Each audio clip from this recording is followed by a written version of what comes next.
కృష్ణా నది తెలంగాణ ప్రవేశంలో మొదటి ప్రాజెక్ట్ అయిన ప్రియదర్శిని జూరాల జలాశయంలోకి భారీగా వరద నీరు రావడంతో 5 గేట్లు ఎత్తారు. దిగువన ఉన్న శ్రీశైలం ప్రాజెక్టుకు 56,000 క్యూసెక్కుల నీటిని విడుదల చేశారు. కర్ణాటకలోని నారాయణపూర్ డ్యాం నుంచి 70,000 క్యూసెక్కుల నీరు విడుదలవుతుంది.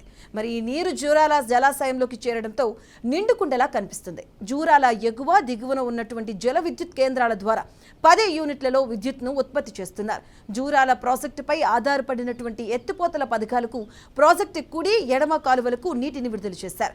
జూరాల పూర్తి స్థాయి నీటి మట్టం నిల్వ వచ్చేసి 9.657 టీఎంసీలు కాగా ప్రస్తుత నీటి నిల్వ 7.498 టీఎంసీలు.